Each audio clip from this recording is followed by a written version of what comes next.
modal dia. Inilah yang kita nanti. Siap. Perusahaan dan udah perusahaan kalau memang udah keluar dia mau lepas juga. Iya. Kan dari BPOM didorong lah kan Sudah. untuk UMKM ini. Ya. UMKM ini kan untuk membantu. Berapa pekerja sini? 5 Pak. 5. Iya. Tapi kan mengambil bahan bakunya kan dari nelayan Dari nelayan ke tempat Pak. tempat kan berputar dia. Ya. Sekarang lokal ya. Udah keluar dia, adal di RT dia udah keluar semua dia. Cuman yang untuk itu aja lah izin edar untuk frozen apa tuh frozen food kan harus ada izin edar. Negeri harus ada itu tuh. Ya Pak. Depok harus ada. Udah berapa lama ngurus belum keluar? Udah 3 bulan 4 bulan kita ngurus kan. Ya. Dibuat surat resmi lah ya. Iyalah. Kan dari bupatinya, boleh tadi. Nggak boleh. karena ini menyangkut dengan masalah UMKM itu menjadi perhatian pemerintah. Iya baik Pak. Ya, karena harus didorong pemerintah ke sektor perbankan, mungkin dari program kurnya. Kur kan pernah kur ya, Ya Pak. Ya. cuma mau dinaikkan. Oke. Siap. Boleh lah. Awal dapat 100. Nah, sekarang tinggal 70-an Pak. 70-an tapi kita mau tingkatkan untuk ekspor. Sudah berapa lama usaha ini? Usaha ini sudah 4 tahun. 4 tahun. Ya. Ya, perkara Pak 2,5 200 boleh lah. Ya, Boleh, Pak. Paling tidak nanti kita kesini dengan apa? Timnya ya. Timnya lah. Kalau lagi ya. Lebih mendalaminya. Baik Pak. Keluar lah ke Malaysia. Siap. Sebelah itu ruko yang sebelah itu. Itu Kita akan tambah mesin lagi Pak. Ya, tambah mesin. Itu nilainya lebih lah itu. Ruko sana dan jamin enggak? SID itu tahu betul ini Ya, bermasalah atau tidak. Oh ini Ya. Ini ruang apa? Produksi. Ruang produksi ya? Ya, produksinya di sini Ini apa mesin? ada. Mesin adon. Itu mesin giling, bahan baku mentah. Itu tepung kita bahan bakunya Tepungnya dari mana? dari sini juga. Dari sini ya.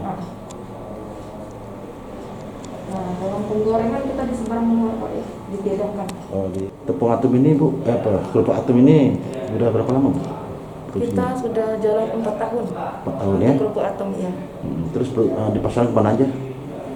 Sebelum ada pandemi kita keluar Pak tapi masih ke Kepulauan Riau, ada di Dumai, Pekanbaru, Batam, sama di Tanjung Pinang kita masuk. Oh, untuk ke luar negeri seperti Malaysia belum ya? Malaysia kita baru mau proses ini, mau direncanakan tahun ini bisa untuk ke Malaysia.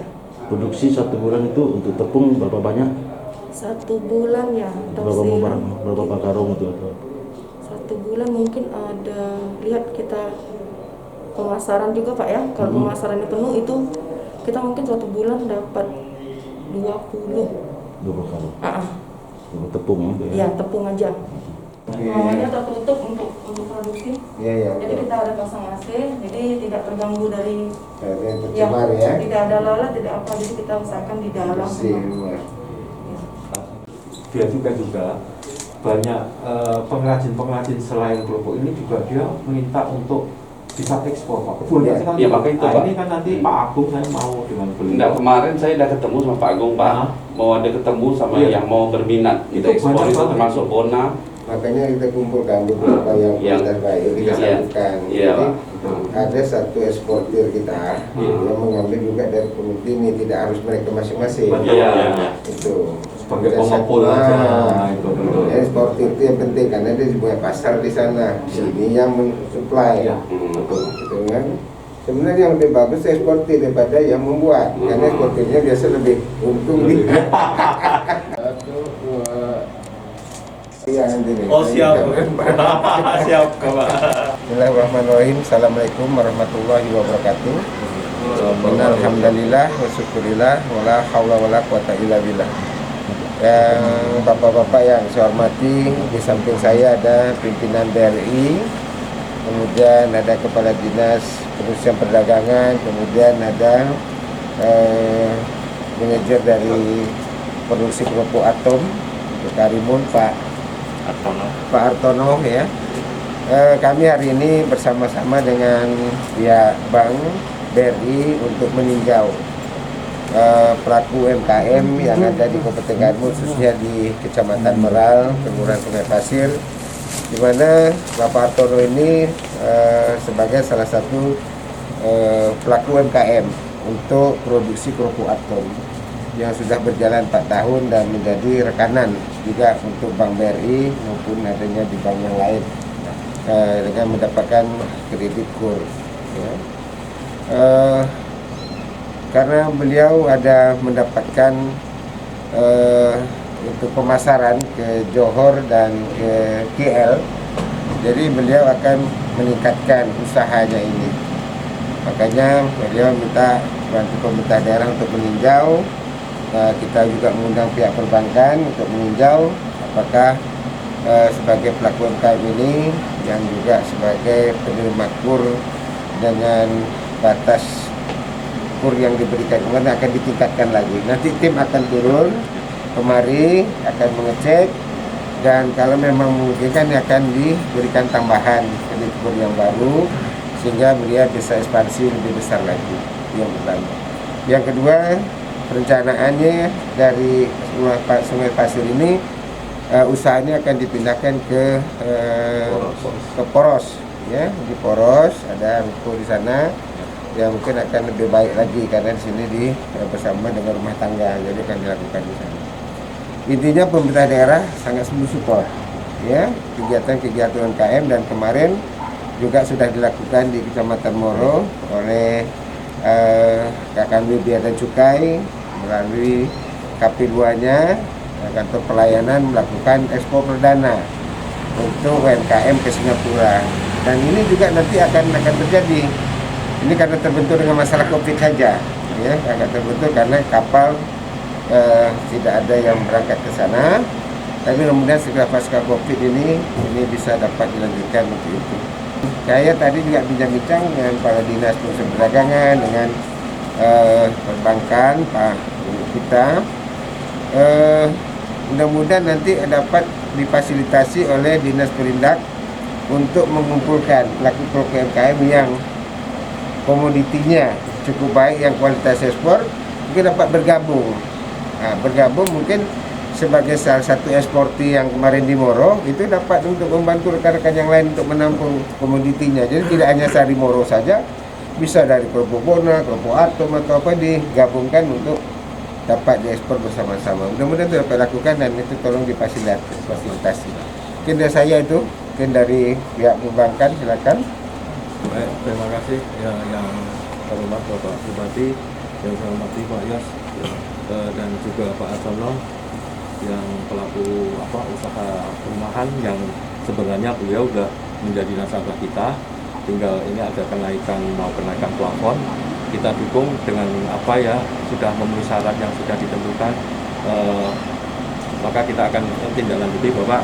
Dan juga nantinya saya ingin bahwa BRI itu memang sudah menjalani, saya di sini 2 tahun, selama 2 tahun itu sudah sosialisasi tentang KUR sampai 13-12 kecamatan Bapak, sampai Moro segala macam.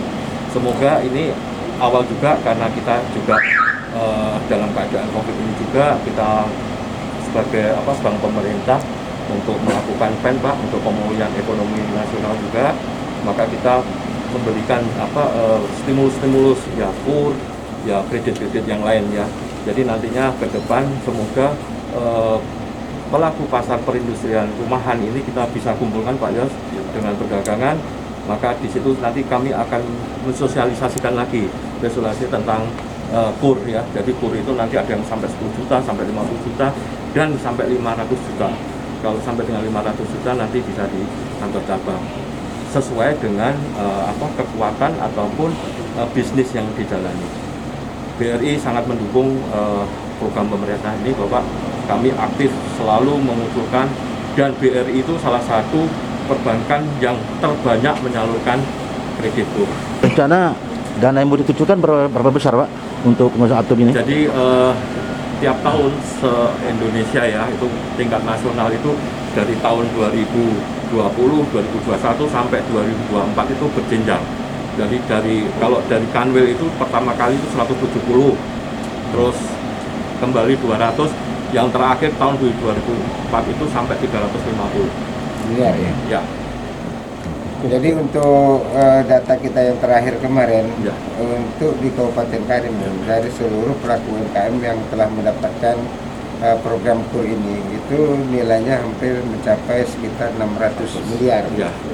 Tapi sebenarnya dari yang tersedia ada beberapa bank BRI yang terbesar, kemudian Bank BRI yang besar, kemudian Bank Mandiri Syariah, kemudian Bank Rio Kepri. Yang terkecil ini Bank Rio Kepri ini. Kita juga dorong, ya, karena Bank Rio Kepri ini juga salah satu bank milik daerah, ya juga untuk ekspansi mengenai masalah KUR ini. Ya, saya terima kasih BRI yang paling terbesar memberikan saluran ini. BRI ya memang menjadi yang sangat dekat dengan masyarakat. Juga saya juga berterima kasih dengan bank-bank lainnya, dan saya harapkan masyarakat yang sudah paham tentang ini atau yang belum itu dapat menanyakan langsung ke pihak perbankan atau ke pemerintah melalui Dinas Perindustrian Perdagangan untuk kita dapat sosialisasikan tentang program ini.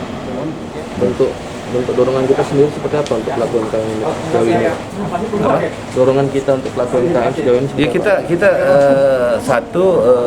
beberapa program yang kita lakukan, salah satunya bantuan peralatan kita bantu.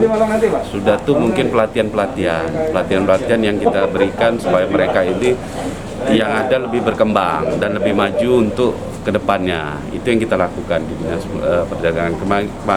Kami sebagai leader lah untuk pelaku UMKM ini, supaya pelaku UMKM ini lebih tingkat, dan kendala-kendalanya mereka kita minta mereka sampaikan ke Dinas Perdagangan. Terus jumlah untuk pelaku UKM di Kabupaten Karimun? Jumlah pelaku UKM keseluruhan ya, keseluruhan itu hampir 12.000 pelaku UKM, dari yang kecil sampai yang besar gitu kan. Nah, ya. Terus dari Perida sendiri bisa mengurus tentang hak paten? Ya, bisa haki itu kita mulai tahun ini kita bantu nanti untuk pengurusan haki, dan kita bekerja sama juga nanti mungkin dengan BP POM, kendala-kendala ke BP POM, pengurusan izinnya, dan Majelis Ulama kita udah dalam MUI, dalam sertifikat halal kita udah laksanakan kerjasama dengan MUI itu. Provinsi itu 2019 akhir kemarin kita udah ada untuk sertifikat halal. MUI Kementerian Kanwil Kementerian Agama Provinsi itu udah melakukan pelatihan sebanyak 20 UMKM untuk sertifikat halal, dan mungkin tahun ini akan kita tingkatkan lagi. Secara persentase udah berapa yang mendapatkan haki itu, Pak? Haki itu baru tahun ini kita kerjasama dengan apa? Cuman yang MUI itu hampir sudah lebih dari 100 lah yang udah sertifikat halal. Haki baru tahun ini. Kalau IRT udah rata-rata semua, IRT itu udah mempunyai semua IRT pelaku UMKM itu. Terus kalau untuk haki sendiri ada biaya pengurusannya? Yaitu kita nanti koordinasi sama Kementerian Hukum dan HAM. Kita akan koordinasi macam mana ada keringanan untuk pelaku UMKM itu. Salah satunya kan untuk pelaku UMKM itu kan yang tidak terkena dampak langsung, dan mereka bisa bertahan untuk masalah wabah COVID ini.